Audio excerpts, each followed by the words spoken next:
Lorsque j'avais 6 ans, j'ai vu une fois une magnifique image. Ça représentait un serpent boa qui avalait un fauve. J'ai alors beaucoup réfléchi sur les aventures de la jungle. Et à mon tour, j'ai réussi, avec un crayon de couleur, à tracer mon premier dessin. Mon dessin numéro 1. Il était comme ça. J'ai montré mon chef-d'œuvre aux grandes personnes et je leur ai demandé si mon dessin leur faisait peur. Elles m'ont répondu: pourquoi un chapeau ferait-il peur? Mon dessin ne représentait pas un chapeau. Il représentait un serpent boa qui digérait un éléphant. Dessine-moi un mouton. Mais je ne sais pas dessiner. Ça ne fait rien. Dessine-moi un mouton.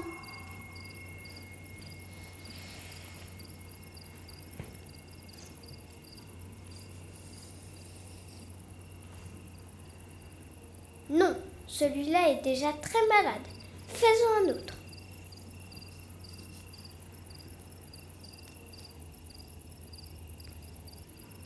Tu vois bien, ce n'est pas un mouton, c'est un bélier. Il a des cornes.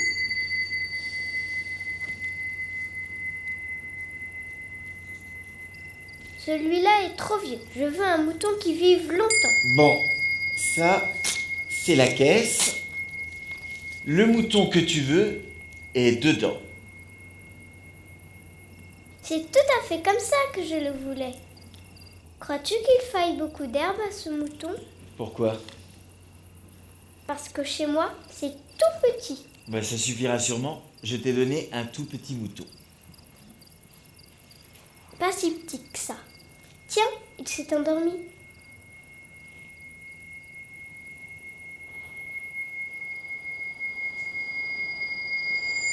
Et c'est ainsi que je fis la connaissance du Petit Prince.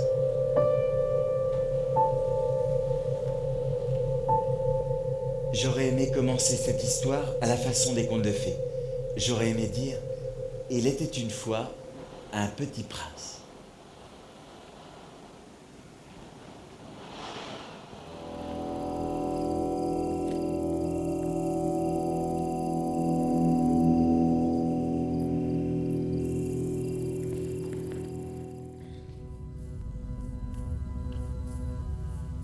J'appris bien vite à connaître cette fleur. Celle-là qui avait germé un jour d'une graine apportée d'on ne sait où. Le petit prince surveillait de très près cette brindille qui ne ressemblait pas aux autres brindilles.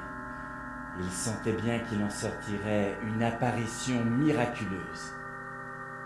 La fleur n'en finissait pas de se préparer à être belle, à l'abri de sa chambre verte. Elle choisissait avec soin ses couleurs. Elle s'habillait lentement.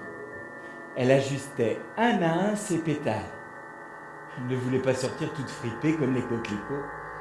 Elle ne voulait apparaître que dans le plein rayonnement de sa beauté. Eh oui, elle était très coquette. Sa toilette mystérieuse avait donc duré des jours et des jours.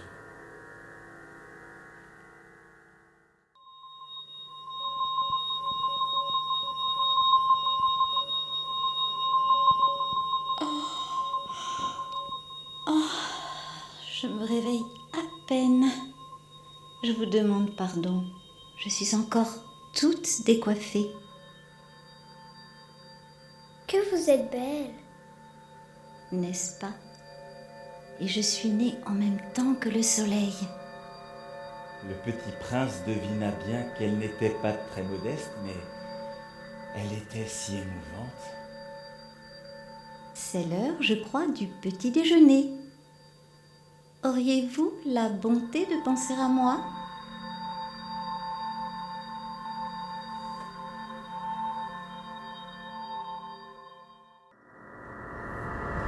Je crois qu'il profita pour son évasion d'une migration d'oiseaux sauvages.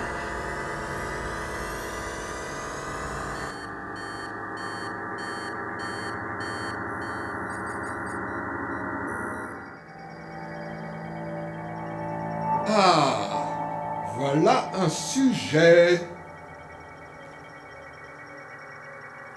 Comment peut-il me reconnaître puisqu'il ne m'a encore jamais vu. Approche-toi que je te vois mieux. Puis-je m'asseoir? Je t'ordonne de t'asseoir. Sire, je vous demande pardon de vous interroger. Je t'ordonne de m'interroger. Sire, sur quoi régnez-vous? Sur tout. Sur tout ça? Sur tout ça. Et les étoiles vous obéissent? Bien sûr, elles obéissent aussitôt. Je ne tolère pas l'indiscipline.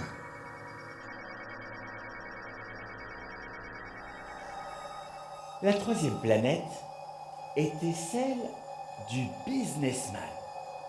5, 7, 12, 17, 22, 22, 6, 28. Cet homme était si occupé qu'il ne leva même pas la tête à l'arrivée du petit prince. 3 et 2 font 5, 5 et 7, 12, 12 et 3, 15. Bonjour. Votre cigarette est éteinte. Bonjour. 15 et 7, 22, 22 et 6, 28. Pas le temps de la rallumer. 26 et 5, 31. Ouf! Ça fait donc 501 622 731. Millions de quoi? Millions de ces petites choses que l'on voit parfois dans le ciel. Des mouches? Mais non, des petites choses qui brillent. Des abeilles? Mais non, des petites choses dorées qui font rêvasser les feignants. Des étoiles? C'est bien ça, des étoiles. Et que fais-tu de ces 500 millions d'étoiles? 500 622 131. Je suis sérieux, moi. Je suis précis. Et que fais-tu de ces étoiles? Je les possède. Et à quoi cela te sert-il de posséder des étoiles? Ça me sert à être riche. Et à quoi cela te sert-il d'être riche? Acheter d'autres étoiles. Et qu'en fais-tu? Je les gère, je les compte et je les recompte. C'est difficile, mais je suis un homme sérieux. 7, 22, 22, 6, 28. Bonjour. Pourquoi viens-tu d'éteindre ton réverbère? C'est la consigne. Bonjour. Qu'est-ce que la consigne? C'est d'éteindre mon réverbère. Bonsoir. Mais pourquoi viens-tu de le rallumer? Ah, c'est la consigne. Je ne comprends pas. Il n'y a rien à comprendre. La consigne, c'est la consigne. Bonjour. Bonsoir.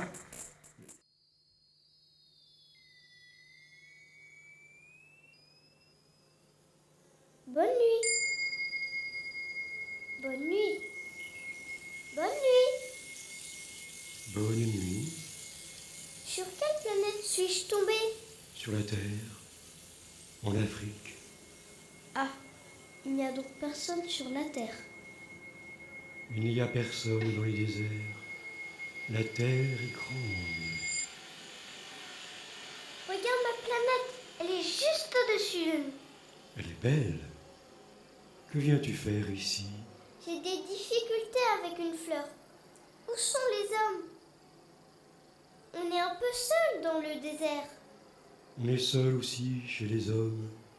Tu es une drôle de bête, mince comme un doigt. Mais je suis plus puissant que le doigt d'un roi. Tu n'es pas bien puissant. Tu n'as même pas de pattes. Tu ne peux même pas voyager. Je puis t'emporter aussi loin qu'un navire. Celui que je touche, je le rends à la terre dont il est sorti. Mais tu es pur et tu viens d'une étoile.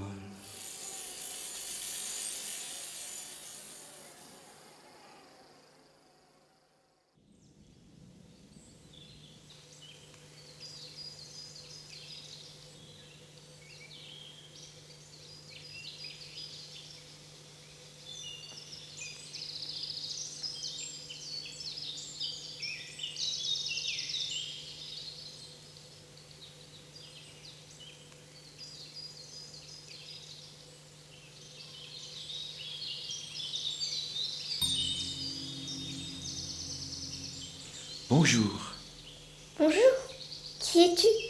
je suis un renard. Viens jouer avec moi. Je suis tellement triste. Je ne peux pas jouer avec toi, je ne suis pas apprivoisé. Qu'est-ce que signifie apprivoiser? Oh, c'est une chose trop oubliée. Ça signifie créer des liens. créer des liens? Bien sûr. Tu n'es encore pour moi qu'un petit garçon semblable à 100 000 petits garçons. Mais si tu m'apprivoises, nous aurons besoin l'un de l'autre. Tu seras pour moi unique au monde. Je serai pour toi unique au monde. Tu seras pour moi unique au monde. Je serai pour toi unique au monde.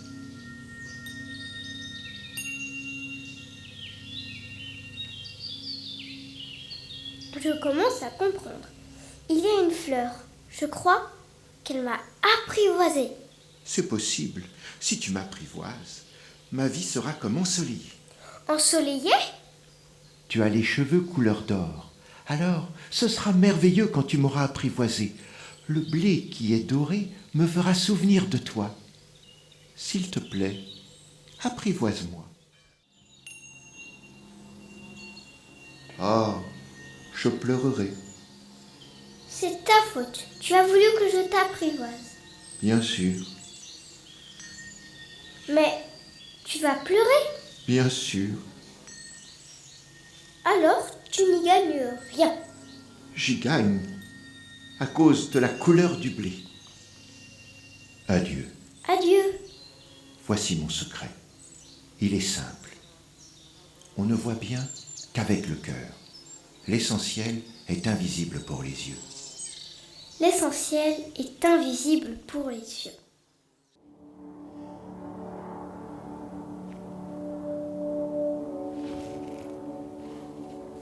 Cette nuit-là, tu sais, ne viens pas. Je ne te quitterai pas. J'aurais l'air d'avoir mal. J'aurais un peu l'air de mourir. C'est comme ça. Je ne te quitterai pas. Je te dis ça. C'est à cause du serpent. Les serpents, c'est méchant. Ça peut mordre pour le plaisir.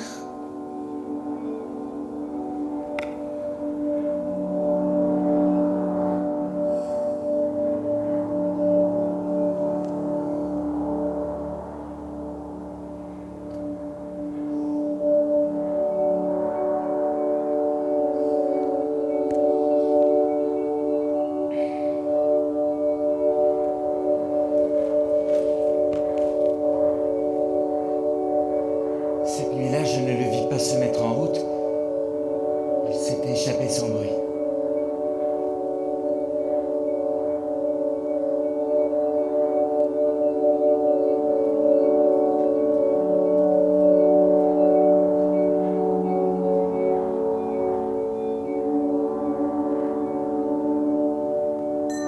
Quand je réussis à le rejoindre, il me dit seulement: Ah, tu es là? Tu as eu tort. Tu auras de la peine. J'aurai l'air d'être mort. Et ce ne sera pas vrai. Tu comprends? C'est trop loin. Je ne peux pas emporter ce corps-là. C'est trop lourd. Tu sais, ma fleur, j'en suis responsable.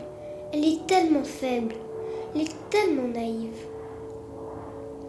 Voilà, c'est tout.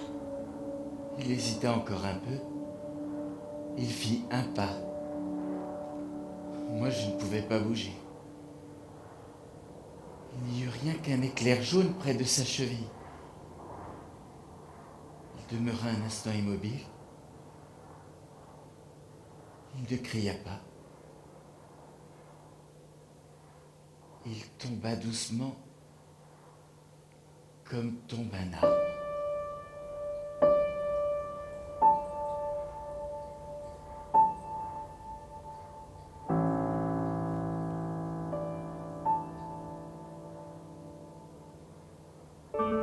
Ça ne fit même pas de bruit à cause du sable.